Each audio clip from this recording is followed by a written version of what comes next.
দাদা আমার মনে হয় তোর এই প্রশ্নের উত্তর জেঠিমার কাছে আছে। আমি জানি মা কি বল, এর সাথে ওই রাহু মহাদশা সব জুড়ে দিয়ে আমার ঘর থেকে বেরোনো বন্ধ হয়ে যাবে। আর শুধু সেটা নয়, তোর হাজারটা প্রশ্ন করবে, যার কোনো উত্তর আমার কাছে নেই। কারণ আমি নিজেই জানি না আমার সাথে এটা কি হয়েছে, এত শক্তি আমার কাছে এলো কি করে, একটা হেরে যাওয়া বাজি আমি জিতলাম কি করে। দাদা জেঠিমা যেটা বলছে রাহু মহাদশা হোয়াট এভার, সেসব সত্যি। মহাদশা নয় দিশা, আমার কাছে সবচেয়ে বড় প্রবলেম হচ্ছে আমি নিজে। মেজ ঠাকুরপো ছিল আমার সবচেয়ে কাছের, আমাকে না বলে কখনো কিচ্ছু করতো না, কিন্তু ওই মহিলা আসার পর থেকে সব কিছু পাল্টে গেল। মনে আছে তোমাদের সেই বছর ব্যবসায় বিরাট লোকসান হয়েছিল, তারপর অনেক চেষ্টা করে তোমরা একটা সরকারি স্কুল বানানোর কন্ট্রাক্ট পেয়েছিলে।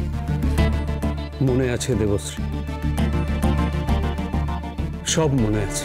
দেব জেদ ধরল ও সমস্ত ম্যাটেরিয়ালস সুন্দরনগর থেকে নিয়ে আসবে, তাতে নাকি খরচ কম হবে। কিন্তু তখন তো আমি বুঝতে পারিনি ওর সুন্দরনগর যাওয়াটা কত বড় ভুল ছিল। সাবধানে যেও কিন্তু। বৌদি তুমি এত চিন্তা করছো কেন? আমি কি বাচ্চা ছেলে নাকি যে হারিয়ে যাবো? পৌঁছে একটা ফোন করে দিস। একদম। এই না, এতে তোমার জন্য খাবার আছে, তোমার প্রিয় খাবার লুচি আর আলুর দম। বলছি সময় করে খেয়ে নিও কিন্তু, অনেক দূর যেতে হবে তো। হ্যাঁ সময় মতো খেয়ে নিস, লম্বা জার্নি, 3 ঘন্টার রাস্তা বলে কথা। হ্যাঁ হ্যাঁ, যত পারো বৌদিকে নিয়ে ইয়ার্কি ঠাট্টা করে নাও। তুমি জানো না প্রথমবারও একা একা বাইরে যাচ্ছে, আমার বুঝি চিন্তা হয় না। তুমি এত চিন্তা করছো কেন? বললো তো পৌঁছে ফোন করে দেবে। আসছি।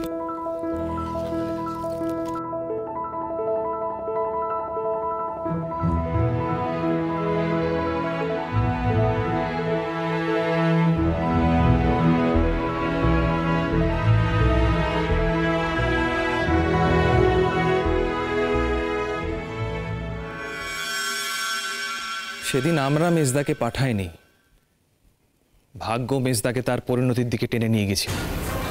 তাহলে 3 ঘন্টার রাস্তা, ট্রেন অবরোধের জন্য মাঝরাতে কেন পৌঁছল?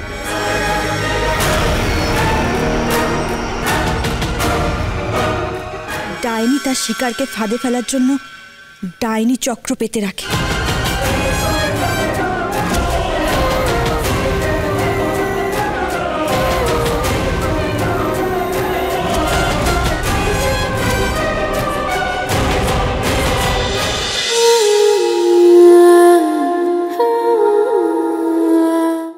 স্টার জলসার প্রিয় শো দেখার জন্য সাবস্ক্রাইব করুন আমাদের ইউটিউব চ্যানেলে এবং আপডেটেড থাকার জন্য প্রেস করুন বেল আইকন। চলো চলো চলো চলো পাল্টাই।